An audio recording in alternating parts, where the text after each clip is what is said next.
Good luck. Mr. Deputy Chairman, sir, I thank you for giving me this. आपका नाम आगे है, हम पुकारेंगे जब क्रम आएगा तब. I thank you for giving me this opportunity to participate in this debate. Though I stand to support the bill, I cannot but express that I am saddened by the manner in which this bill has been brought to this House और जिस तरह से इसको पारित किया जा रहा है. ये एक बहुत ही अहम मामला है. आप संविधान का ढांचा बदलने जा रहे हो, संविधान में संशोधन लेने जा रहे हो, और आप ये भी नहीं चाहते कि ये बिल सिलेक्ट कमेटी को जाए ताकि वहां चर्चा हो, विचार हो, जांच पड़ताल हो, हम सबकी राय रखी जाए और उसके बाद सदन में आके ये बिल पारित हो. हम केवल इतना ही चाहते थे. और इनको जल्दी क्या थी ये तो उन्हीं को मालूम है, हमको तो मालूम नहीं. लगभग 5 साल पूरे होने वाले हैं, इनके पास 5 साल पड़े थे. ले आते, चर्चा हो जाती, सिलेक्ट कमेटी में चले जाता, सबके सुझाव रखे जाते, सदन में आता, हम पारित करते.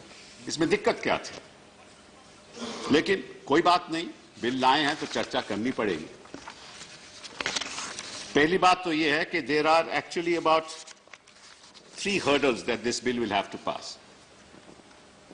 The first hurdle, that according to me there is complete non-application of mind on the part of the government in introducing this bill. I'll come to that a little later. The second hurdle is the constitutionality of this bill, which also I will refer to later. And the third aspect is the implementation of this bill. पहली बात तो यह है कि आपने संशोधन तो कर दिया और यह भी कह दिया कि इकोनॉमिकली वीकर सेक्शंस को आरक्षण मिलेगा और 10% मिलेगा. लेकिन इसके पीछे कोई डेटा आपने तय किया, कलेक्ट किया कोई डेटा? प्रदेशों में क्या क्या हो रहा है, कहां ओबीसी ज्यादा हैं, कहां दलित ज्यादा हैं, उसकी परसेंटेज हर प्रदेश में क्या है, क्या करना चाहिए, वो डेटा आपने कलेक्ट किया? मुझे याद है कि जब मंडल कमीशन की रिपोर्ट आई थी तो 1980 में मंडल कमीशन की रिपोर्ट आई थी और पहली बार 1982 में सदन में रखी गई और उसके बाद 1983 में सदन में रखी गई और फिर 1990 में जाकर पास किया गया. मतलब कि उसको भी लगभग 10 साल लगे. यहां तो आप एक दिन में सब कुछ कर रहे हैं. आपको अच्छा लगता है कि एक संविधान का संशोधन करने जा रहे हो, वो भी एक दिन में, बिना कोई डेटा के, बिना कोई रिपोर्ट के? तो मैं आग्रह करूंगा सरकार से, हमें बताएं कि कोई इस पे रिपोर्ट बनी. 8 लाख का मापदंड आपने कैसे तय किया? एक तरफ तो आप इनकम टैक्स जो है, किसी का 1.25 लाख अगर वो कमाता है तो उसको इनकम टैक्स देना पड़ता है, 2.5 इनकम टैक्स देना पड़ता है, और यहां 8 लाख में आप कहते हो कि 8 लाख से जो कम होगा वो गरीबी रेखा में आएगा.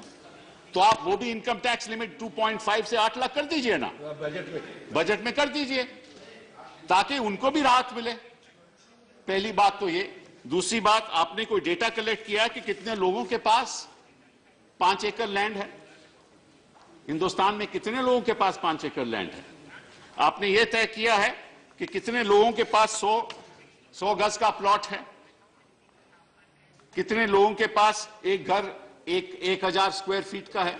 आपने ये कोई डेटा कलेक्ट किया है? सारे देश में डेटा कलेक्ट किया है? और 200 गज नॉन नोटिफाइड म्युनिसिपल एरिया में कितने लोगों के पास हैं? बिना डेटा कलेक्ट किए हुए ये आप संशोधन लेने जा रहे हैं, करने जा रहे हैं. मैं आपको थोड़ा सा डेटा देता हूं. देखिए, ऐसा है कि the world is changing. Information technology is changing the way we interact with each other, changing the ways of employment. And Ravi Shankar ji rightly said He said, look at this digital revolution that is taking place. Jobs are being created, but more jobs are being lost than created, both in the public sector and in the private sector. You go to the ITC sector, to the information technology sector, lakhs of jobs have been lost. Lakhs of jobs have been lost. When banks go digital, thousands of jobs are lost. When public sector companies go digital, thousands of jobs are lost. Very few jobs are created. In fact, if you look at, and this is very interesting, from 2001 to 2018-19, the total jobs that have grown throughout the period is 7.3%, which means on a yearly basis, the jobs created by the central government was 0.4%. That's the number of jobs created on a yearly basis in the last 18 years. What jobs are you going to give to the weaker sections of society? And if you look at the Modi years, around 1.7 lakh jobs have been added to the central government level. This works out to be around 45,000 jobs a year on an average. पिछले 5 साल में 45,000 job, ठीक है ना? और अगर 10% आप reservation दोगे इकोनॉमिकली वीकर सेक्शन को, तो इसका मतलब हुआ कि 4,500 जॉब्स पर ईयर उनको मिलेगी। 4,500 जॉब्स उनको मिलेंगे। 50% तो रिजर्व है ऑलरेडी। हाँ, नहीं, आप मान भी लो, तो मतलब कि this country is a 1.3 billion people. 800 million people live in less than 10,000 rupees a month. And you have brought this bill to benefit 4,500 people.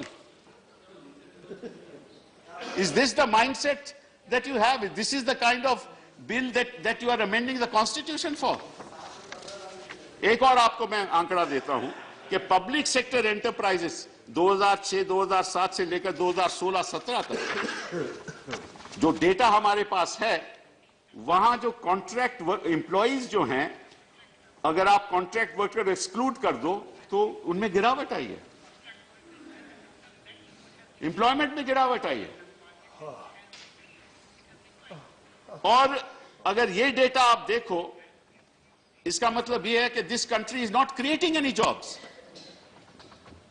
If this country is reducing jobs, then this reservation is impacting home. Who are you doing it for?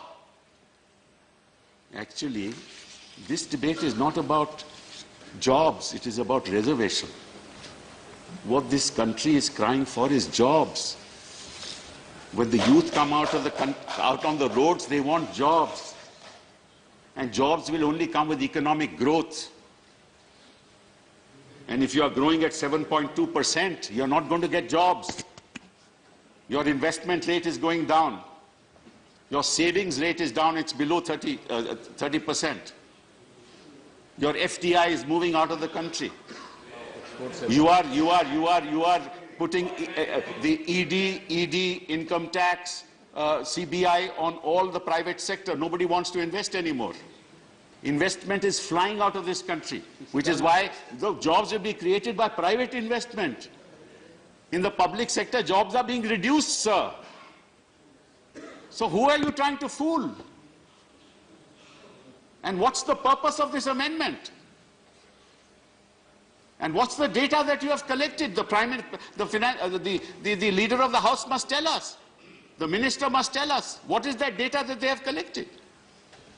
And if they haven't collected the data, then they have brought this constitutional amendment bill for what? They must inform the people of this country why they have done that. And why am I sad today? And this is a confession. I am sad because we all sit here and ask ourselves this question, only one question: will it benefit us? If we oppose it, will it harm us? And if we pass it, will it benefit us? That's how we decide on constitutional amendments? Very sad. Very sad. Is this the way that we are supposed to function in this house? Is this the responsibility that the Constituent Assembly gave us by giving this enormous power to us to change the constitution of this country? And this is, I know, we'll tell you how you're helping people. I'll give you that data as well. Let's be clear on it, sir. That was not the intention of the constitution makers. They wanted us to apply our minds, get the data collected. My learned friend Orissa, इन्होंने सही कहा कि उड़ीसा में जो OBC की reservation है वो केवल 11% है, 27% तो उनको मिलना चाहिए, लेकिन 50%. But I was wondering why I was applying his mind to toilets and to Mudra. I wonder, because that's a different route altogether, sir.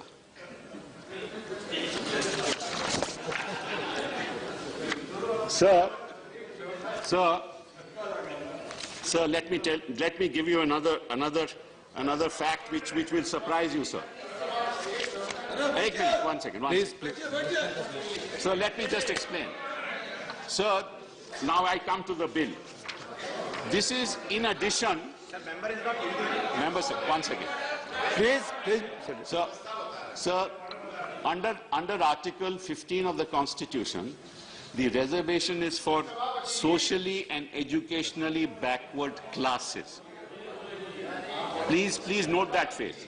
Socially and, please, if you don't mind, socially and educationally backward classes.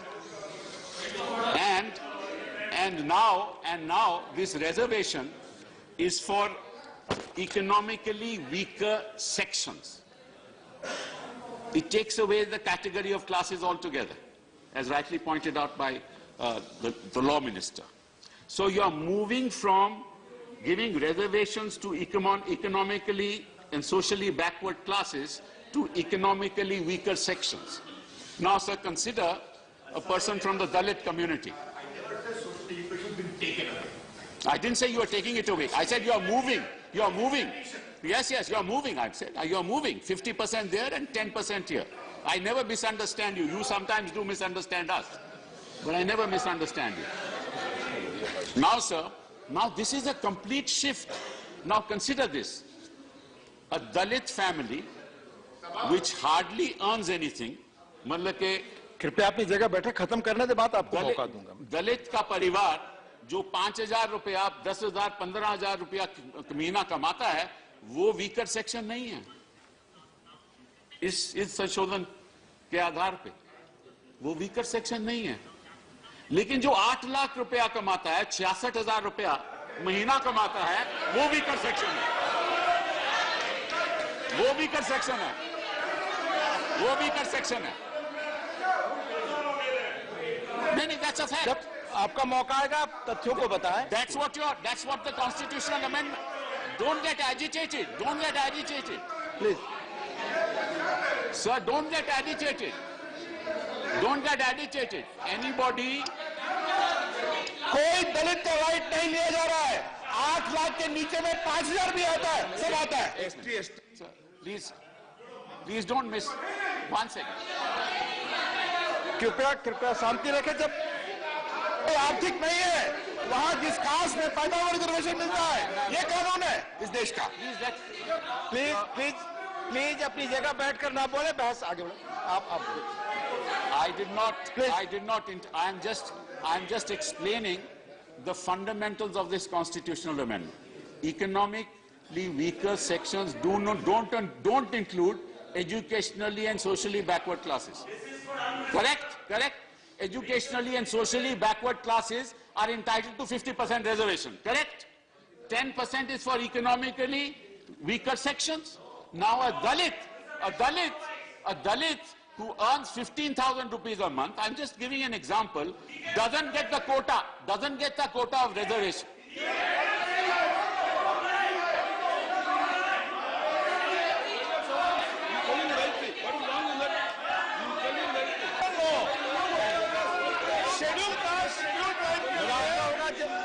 Schedule type के लिए कोई भी आय की सीमा नहीं है.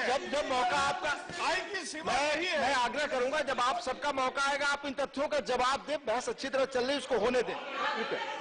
आप बताएं. देखिए, मैं साधारण बात कह रहा हूं मैं मानता हूं कि उस दलित को जो 15,000 रुपया कमा रहा है उसको आरक्षण मिलता है। मैं नहीं कहता नहीं मिलता, लेकिन उसका 27% है तो उसमें शायद वो नहीं आए, तो हो सकता है कि वो कोटा में नहीं आए, लेकिन फिर भी वो 15,000 कमा रहा है।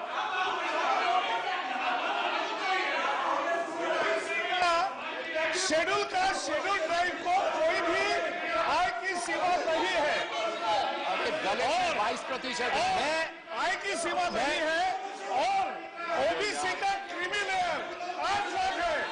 ओबीसी का क्रीमी लेयर 8 लाख है। नहीं, आप बैठिए। एक सेकंड, उपसभापति महोदय, माननीय सदस्य से मैं आपसे अरे आपकी एक बात समझने के लिए पूछ रहा हूँ, वो क्या ऐसा चाहते हैं कि आर्थिक रूप से सबल दलितों को आरक्षण न मिले? ऐसा चाहते हैं क्या? जो दलित आर्थिक रूप से सबल है उसको आरक्षण न मिले? जरा स्पष्टता करो।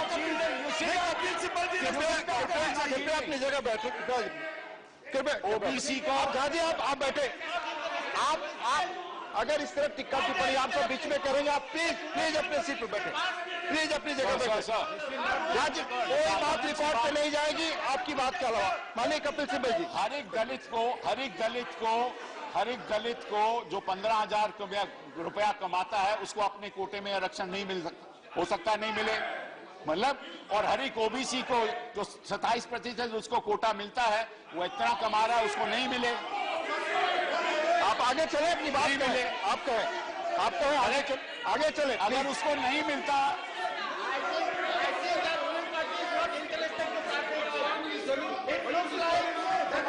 आपको आरक्षण का कोटा नहीं है, आपको आरक्षण का कोटा नहीं है।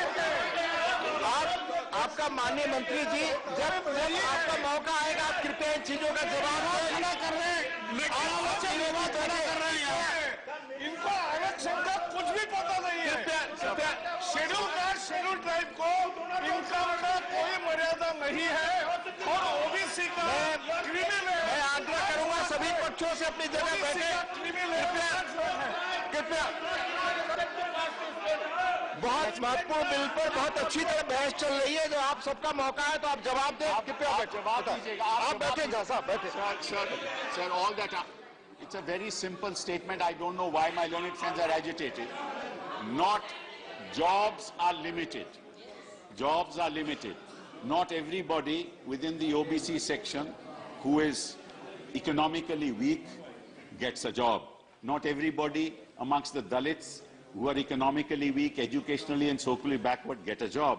All that I was saying was that a person who earns less than 8 lakhs rupees, that is 66,000 rupees a month, compared to a Dalit or an OBC who does not get a job, who earns much less, I think you have already repeated several times. Please, further. Right. Please, further. Please. आप बैठे। आप दोनों ये बातें कई बार दोहरा चुके हैं, आप आगे चले। माननीय कपिल सिब्बल जी, अपने तर्क में आगे चले। So what I was आप कई बार स्पष्ट कर चुके हैं, आगे चले, मेरा अनुरोध होगा। raising a simple point. A Dalit or an मैंने OBC उनसे भी अनुरोध किया, आपसे भी करता हूँ। आप सीट पर बैठकर बहुत बोलते हैं, आपसे अनुरोध करूंगा। A Dalit or an OBC who does not get a job within his quota still belongs to the economic weaker sections, but is excluded because he belongs to educationally and secularly backward classes. That's the point. And that's the constitutional issue which you have to answer. How have you excluded them? How have you excluded the poor? How have you excluded who earn only 20 lakhs? Say 20,000 a month or 15,000 a month or 25,000 a month, who are not included, who don't get a job in the OBC, who don't get a job amongst the Dalits. That's the question you will have to answer. Point number 1. दूसरी बात sir, इन्होंने कहना चाहते माननीय गोयल जी, कृपया अपनी जगह बैठे। आप बैठे, आप बैठे। इसका मतलब आपको समझ तो आ गई बड़ी अरसे के बाद आपको समझ तो आ गई कि मैं कुछ कहना चाहता हूं, आप समझ गए। दूसरी बात sir, this has enormous constitutional hurdles. There are 4 hurdles, brothers, this amendment will have to cross. Number 1, can reservation be provided under this constitution to economically weaker sections? That's the first constitutional issue that will have to be decided. Why do I say that, sir? And my learned friend read that judgment, Indira Sani's judgment, and I'm always amazed as to how lawyers, when they are lawyers, are passionate about the law, and how lawyers, when they become ministers, are passionate about ignoring the law.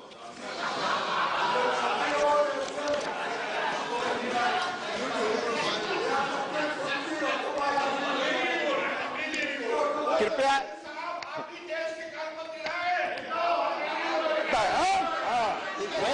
मैं अनुरोध करूंगा आप मैंने कभी reservation की debate में toilet का नाम नहीं लिया।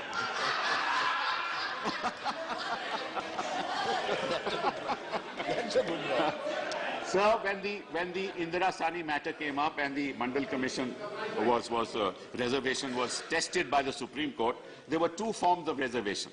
पहला तो 27% जो आरक्षण था वो अदर बैकवर्ड क्लासेस को मिला, और दूसरा उन्होंने कहा कि इस 27% में हम प्रेफरेंस उसको देंगे जो ज्यादा बैकवर्ड हो। ये सुप्रीम कोर्ट ने पारित कर दिया। लेकिन तीसरा प्रावधान रद्द कर दिया, सेइंग इट्स अनकॉन्स्टिट्यूशनल। तीसरा क्या था कि 10% आरक्षण इकोनॉमिकली वीकर कैटेगरी को मिलेगी। ये प्रावधान मंडल कमीशन का था कि 10% रिजर्वेशन इकोनॉमिकल वीकर कैटेगरी को मिलेगी। सुप्रीम कोर्ट ने कहा यह असंवैधानिक है। अगर सुप्रीम कोर्ट 9 जजेस ने कह दिया कि वो असंवैधानिक है, तो आप कॉन्स्टिट्यूशन का संशोधन कैसे कर सकते हो जब 9 जजेस का बेंच कह रहा है कि आप इकोनॉमिक सेक्शन में कर नहीं सकते। कृपया और मैं आपसे दूसरा सवाल पूछना चाहता हूं कि कौन से लॉ ऑफिसर ने आपको राय दी थी? The minister must tell us which law officer of this government gave you an opinion that this is constitutionally valid. You must disclose that to Parliament. You must tell us. So, and let me read. They said, and 10% vacancies were to be reserved for other economically backward sections who were not covered by any of the existing schemes of reservation.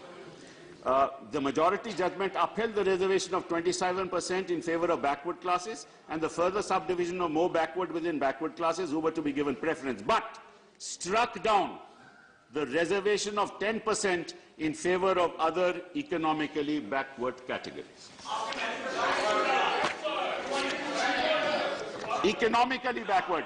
So economically weaker is not economically backward according to you. Please, बैठे। दूसरी बात, the second hurdle you will have to cross is the hurdle of 50%.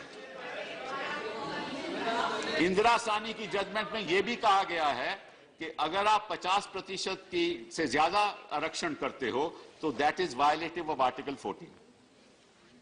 यह भी कहा गया। इसलिए जो 69% reservation Tamil Nadu की है और बाकी प्रदेशों की है, वो आज भी 9th शेड्यूल के द्वारा सुप्रीम कोर्ट में आज भी वहां फैसला नहीं हुआ, आज भी वहां रिजर्व है। तो ये एक बहुत कॉम्प्लेक्स संवैधानिक इश्यू है और आपने बिना सोचे समझे, बिना कोई विचार किए, बिना सिलेक्ट कमेटी को भेजे यहां दे दिया। और कृपया